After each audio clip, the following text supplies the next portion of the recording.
हाँ हाँ, मुझे पता है कि आप सब क्या सोच रहे हैं। ये खबर तो इंटरनेट पर आग की तरह फैली हुई है कि शोभा ने अंगद और वृंदा की शादी मंदिर में करवा दी और अब शांति निकेतन में मच गया है बवाल। हर दूसरा चैनल आपको यही कहानी सुना रहा है ना? कि मिहिर का पारा 7वें आसमान पर है, तुलसी परेशान है और घर में महाभारत छिड़ गई है। लेकिन रुकिए रुकिए, ये तो सिर्फ ट्रेलर है दोस्तों। पूरी की पूरी ब्लॉकबस्टर पिक्चर तो अभी बाकी है। और वो पूरी पिक्चर आपको कौन दिखाएगा? आपकी अपनी दोस्त, आपकी अपनी पूजा, आपके अपने चैनल ड्रामा क्वीन पूजा पर। आज हम इस कहानी की ऐसी ऐसी परतें खोलेंगे, ऐसे ऐसे राज से पर्दा उठाएंगे कि आपके होश उड़ जाएंगे, दिमाग की बत्ती जल जाएगी और आप कहेंगे पूजा ये तो सोचा ही नहीं था। तो कुर्सी की पेटी बांध लीजिए, क्योंकि ये ड्रामा का रॉकेट अब उड़ने वाला है। तो चलिए पहले उस कहानी को फटाफट निपटाते हैं, जो आपको हर जगह परोसी जा रही है। कहानी यह है कि शोभा यानी तुलसी और मिहिर की लाडली बेटी ने अपने प्यारे भाई अंगद को उसकी प्रेमिका वृंदा से मिलाने के लिए एक क्रांतिकारी कदम उठाया। दोनों को रातों रात मंदिर ले गई और स्वाहा करवा दिया। और फिर क्या था? शांति निकेतन में जैसे परमाणु बम फट गया। मिहिर का गुस्सा, उनका अहंकार 7वें आसमान पर है। वो आग बबूला हो रहे हैं। और हमारी बेचारी तुलसी, वो भी नाराज हैं, लेकिन दिल से मजबूर हैं। आखिर बेटे की खुशी का सवाल है, तो उन्होंने वृंदा को बहू के रूप में स्वीकार कर लिया है। यही सुन रहे हैं ना आप सब? बोरिंग, बहुत ही ज्यादा बोरिंग। ये कहानी तो हर कोई बता रहा है, लेकिन मैं, आपकी पूजा, आपको वो बताऊंगी जो सच है, जो असली ड्रामा है, जो इस कहानी की आत्मा है। तो सबसे पहली और सबसे बड़ी ब्रेकिंग न्यूज, जिसे सुनकर आपके पैरों तले जमीन खिसक जाएगी। शोभा ने शादी नहीं करवाई। जी हाँ, कान खोलकर, हेडफोन लगाकर, वॉल्यूम बढ़ाकर सुन लीजिए। ये शादी शोभा ने नहीं, बल्कि खुद तुलसी वीरानी ने करवाई है। शौक लगा? जोर का झटका धीरे से लगा? लगना ही था। खुद तुलसी ने, शांति निकेतन की आदर्श बहू ने, अपने बेटे को वृंदा के साथ मंदिर भेजा और ये शादी करवाई। अब आपके दिमाग में सवालों का तूफान आ गया होगा। अगर माँ ने खुद शादी करवाई है, तो घर में इतना बवाल क्यों मचा है? मिहिर इतने गुस्से में क्यों है? और तुलसी खुद इतने परेशान और लाचार क्यों दिख रही हैं? दोस्तों, यही तो है असली खेल। शतरंज की बिसात बिछ चुकी है और इस खेल की सबसे बड़ी खिलाड़ी हैं खुद तुलसी वीरानी। ये कोई आम शादी नहीं, ये तुलसी का एक सोचा समझा, दूर तक की प्लानिंग वाला मास्टर स्ट्रोक है। एक ऐसा दांव जिससे उन्होंने एक तीर से कई निशाने साधे हैं। तो चलिए इस गुत्थी को परत दर परत सुलझाते हैं। सबसे पहले तुलसी ने ऐसा क्यों किया? इसकी पीछे की वजह है वृंदा का वो घटिया मंगेतर सुहास। ये आदमी नाम का ही सुहास है, असल में ये एक नंबर का कमीना, लालची और गिरा हुआ इंसान है। उसने वृंदा जैसी सीधी सादी लड़की से शादी के लिए क्या मांगा? दहेज। जी हाँ, आज के जमाने में दहेज। ये बात जब अंगद को पता चली तो उसका खून खौल उठा। वो अपनी माँ तुलसी के पास गया और उसने अपनी माँ को सब कुछ बता दिया। अब सोचिए तुलसी की हालत। एक तरफ उसका लाडला बेटा जो वृंदा से सच्चा प्यार करता है, और दूसरी तरफ एक लड़की की इज्जत, उसका भविष्य जो दांव पर लगा था। तुलसी के सामने दो रास्ते थे, एक अपने आदर्शों पर चलना, समाज की सोचना और वृंदा की शादी टूटने देना, और दूसरा रास्ता था एक माँ बनना, एक औरत बनना और अपने बेटे की खुशी और एक लड़की के सम्मान के लिए लड़ना। और हमारी तुलसी ने कौन सा रास्ता चुना? उन्होंने चुना दूसरा रास्ता। उन्होंने साबित कर दिया कि वो सिर्फ एक आदर्श बहू नहीं, बल्कि एक मॉडर्न और हिम्मत वाली माँ भी हैं। उन्होंने समझ लिया कि सुहास जैसे जानवर के साथ वृंदा की जिंदगी नर्क बन जाएगी। इसीलिए उन्होंने अंगद से कहा कि वो वृंदा को इस नर्क से निकाले और अपनी जिंदगी में शामिल कर ले। लेकिन रुकिए, ये सिर्फ बेटे की खुशी का सवाल नहीं था।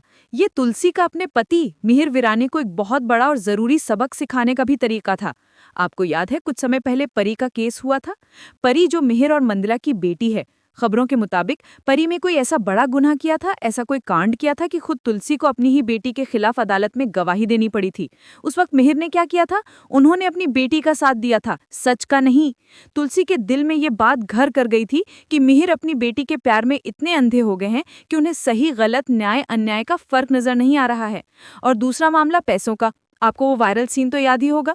कुछ दिन पहले ही मिहिर ने तुलसी पर पैसे खर्च करने का इल्जाम लगाया था और क्या कहा था? मेरे पैसे। ये बात तुलसी को तीर की तरह चुभी थी। सोचिए, 38 साल के रिश्ते के बाद जिस औरत ने अपना पूरा जीवन उस परिवार को दे दिया, जब उसका पति उसे ये कहे कि मेरे पैसे, तो उस पर क्या बीती होगी?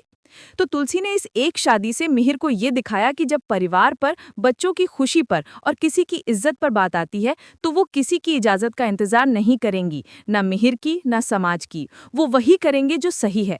उन्होंने मिहिर के उस अहंकार को, उस मैं को तोड़ा है जो उनके रिश्ते के बीच में आ रहा था। ये शादी एक ऐलान है कि अब फैसले सिर्फ मिहिर नहीं, तुलसी भी लेंगी। लेकिन दोस्तों कहानी अभी और भी गहरी है। ड्रामा अभी शुरू हुआ है। अब एंट्री होती है इस कहानी की असली विलेन की, उस नागिन की जो शांति निकेतन में जहर घोलने आई है, नॉयना। कौन है ये नॉयना? ये मिहिर की कॉलेज की दोस्त है जो सालों से मिहिर से एक तरफा पागलपन की हद तक प्यार करती है, और अब वो शांति निकेतन में वापस आ गई है। और जानते हैं सबसे बड़ा कनेक्शन क्या है? ये नॉयना कोई, अब सारी कड़ियां जुड़ रही हैं, है ना? अब समझ आया पूरा खेल? ये नॉयना ही वो मास्टरमाइंड है जिसने अपनी भतीजी मिताली का रिश्ता अंगद से तय करवाने के लिए मिहिर पर दबाव डाला था। उसका प्लान था कि मिताली के जरिए वो शांति निकेतन के अंदर अपनी जगह बनाएगी और फिर धीरे धीरे मिहिर और तुलसी के बीच ऐसी दरार डालेगी कि वो कभी भर ना सके। उसका मकसद है तुलसी को मिहिर की जिंदगी से बाहर निकालना और खुद वो जगह लेना। लेकिन हमारी तुलसी भी कम नहीं। तुलसी के एक ही दांव ने अंगद और वृंदा की शादी करवाकर अनजाने में ही सही नॉयना के पूरे प्लान ए को फेल कर दिया, उसकी पूरी बिसात पलट दी। और इसीलिए जब मिहिर घर आया और उसे अंगद वृंदा की शादी का पता चला, तो वो गुस्सा सिर्फ मिहिर का नहीं था, वो गुस्सा नॉयना का था जो मिहिर के कानों में जहर घोल रही थी। वो मिहिर को भड़का रही थी कि देखो, तुलसी ने तुम्हारी इज्जत का, तुम्हारे फैसले का जरा भी मान नहीं रखा, उसने तुम्हारी मर्दानगी को चुनौती दी है। तो अब शांति निकेतन में एक नहीं बल्कि तीन महायुद्धों का शंखनाद हो चुका है। पहला युद्ध अंगद और वृंदा का, जिन्हें अपने प्यार को, अपनी नई नई शादी को, मिहिर के गुस्से और नॉयना की आने वाली साजिशों से बचाना है। ये है नई पीढ़ी का अग्निपथ। दूसरा युद्ध तुलसी का, अपनी ही बेटी परी के खिलाफ। परी जो अपनी माँ से पहले से ही नाराज है क्योंकि तुलसी ने उसके खिलाफ गवाही दी थी, और अब वो शायद अपनी नई आंटी नॉयना के साथ मिलकर अपनी ही माँ के खिलाफ साजिश रचेगी। ये होगी माँ बेटी के रिश्ते की सबसे बड़ी परीक्षा। और तीसरा और सबसे बड़ा युद्ध तुलसी बनाम नॉयना। ये है असली सास भी कभी बहू थी का नया अध्याय। एक तरफ है तुलसी जो अपने परिवार को, अपने सुहाग को बचाने के लिए किसी भी हद तक जा सकती है, और दूसरी तरफ है नॉयना जो मिहिर को पाने के लिए, तुलसी को बर्बाद करने के लिए किसी भी हद तक जा सकती है। ये बिल्कुल वैसा ही है जैसे पुरानी क्योंकि में तुलसी और मंद्रा की लड़ाई थी। इतिहास खुद को दोहरा रहा है, लेकिन इस बार खेल और भी खतरनाक है। अब सबसे बड़ा सवाल ये है कि क्या मिहिर एक बार फिर अपनी पुरानी दोस्त के जाल में फंस जाएंगे? क्या वो तुलसी पर भरोसा करेंगे या नॉयना की चिकनी चुपड़ी बातों में आकर अपने 38 साल के रिश्ते को, अपने परिवार को दांव पर लगा देंगे? और क्या वृंदा, जो इस घर की नई बहू है, जो नई तुलसी बनने जा रही है, वो अपने सास का साथ देगी या इस चक्रव्यूह में फंसकर टूट जाएगी?